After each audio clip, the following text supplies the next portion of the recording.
Ayan, so pupunta na tayo sa iyong sa iyong advocacy, which is of course gender equality. So you are the ambassador for gender equality. So ano ba yung gender inequality muna? Paki-explain kasi baka hindi naiintindihan ng iba. Sige, so to make it simpler, it's unfair treatment based on your gender, based on your gender preference. Not if you're a female or a male, people treat you differently. If you're a transgender, if you're part of the LGBTQ community, you are deemed different, and then the opportunities that are presented towards you is not fair. So that's basically the gist of gender inequality. Mm-hmm. Okay. Tapos ilang genders ba meron? Actually, there are a lot, and some of them, I have to admit, I still have to try to understand because I am in the process of immersing and submerging myself into it. So all I know is what I am and a couple of people who are comfortable explaining who they are to me. So yun yung mga naiintindihan ko. But it's a wide array of let's say it's a buffet of genders, let's say. But whatever their gender is, if they're comfortable in it, if they can express themselves as positive as they could, then I think perfectly fine. Then let's put it down in the list. Right, oo nga. Actually, yun yung sinasabi namin no, as gender empowerment also because we do a lot of gender-based programs in our work. At yun yung sinusubukan namin na tanggalin na nilalagyan ng ng label yung gender, di ba? Parang masyadong kinukulong na ito pang lalaki na trabaho, ito pang babae na trabaho. Dapat walang ganun. Dapat kaya natin lahat, whether babae o lalaki, kaya natin. Ayun, okay.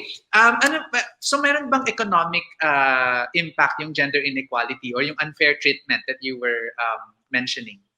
Yeah, actually, if we're going to look at the big picture, everyone is affected. Every aspect of our society is affected by gender equality, especially the children and the young people who are moldable pa at a very early stage. But to give specific examples, we have decreased labor force participation.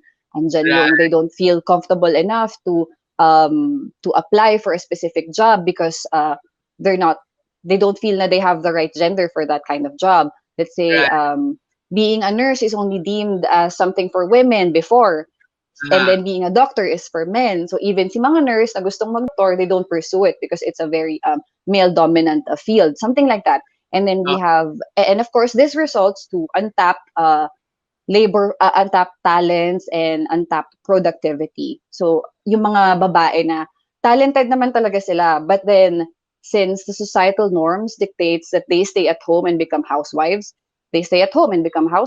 then we waste their talents. We waste the ideas that should be used in the economical prospering of every country. So sobrang sayang. And then we have employees who are not motivated to work. They're already employed, but they're not motivated to work kasi they're not happy with what they're doing because I should be doing that, but that is a position that is taken up by another gender. And because of my gender, I have to take up this spot. So sayang. And then we also have unfair treatments and unfair pay, which also adds to the demotivation of our employees. And then one major thing is I think this is the most important thing. There is a huge gap in the decision-making process because of gender. Right. Oo. Tapos, so dito, what we found out here in the Philippines actually, sa gender pay gap, no, you mentioned that a while ago. Parang, kunwari, pareho na CEO, babae at lalaki, but the women would be paid parang 25% less than their male counterparts. Na nakakairita talaga ako, irita talaga. O bakit? Pareho naman position, pareho din yung functions, di ba? So, yun yung mga gusto natin, mga ipinaglalaban. Ayan. So, do you think there's there should be done in terms of dito sa pagkukulong sa gender roles na mga ito, and how should we address it? Actually, it should ito sobrang this is a Filipino culture, cultural sexism if you may. pagkapanganak pa lang, and if it's a boy, if it's a male baby, Aha. then ang saya. May papiging, ganyan, may pa-fiesta. Pero even if it's a female baby, may Oo. joke pa na ay karma yan ng tatay.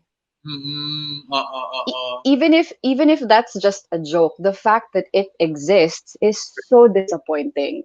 Na kapag babae, malas kasi I mean, karma kami ng tatay for being a girl. It doesn't even make sense. I think we Correct. have to remove that, even if it's a joke. And then Yeah, I think we have to remove the idea that boys will always be boys. And correct. then girls are expected to be women. So Oo. parang we cannot use that excuse forever. Everyone should improve, everyone should adjust, and everyone should be accounted for whatever they did and not resort to having your gender as an excuse. Those are the minute things that I think that we should change para Oo. matanggal natin yung gender roles and stereotyping. Right, oo. Alam mo, napakaganda ng explanation mo na yan, no, na talagang nasa kultura natin. Tapos may isa pa yan eh. Ako, so when I outed myself to my family, so ang sabi ng parents ko parang, syempre tatanggapin ka namin kasi anak ka namin. Sabi ko, hindi pwede yun. So kung hindi ninyo anak at bakla tomboy, ganyan yung tanggapin. Yes, Diba? true, that's true. Sa kanila, because it happened to their own family, they're more accepting. Pero if it's outside, parang ganun ba? Tapos sa kabaliktaran naman, parang, LGBT is okay, basta not in my family. But yung ganun sila, parang, kaya sabi ko, dapat hindi ganun. Hindi dapat tayo na-define nung mga yon at tayo dapat dinedefine natin at mas tinitignan natin yung pagkatao. Tama ba? Yes. I super agree. Correct. Thanks for watching! Kung may kapamilya, kaibigan o kakilala kang tingin mo ay magiging interesado dito sa video, please share to them or tag them in the comments section. Siyempre, kung nagustuhan mo ang video, pusuan mo na ito. Subscribe ka na rin. As always, feel free to write your questions, comments, and opinions respectfully.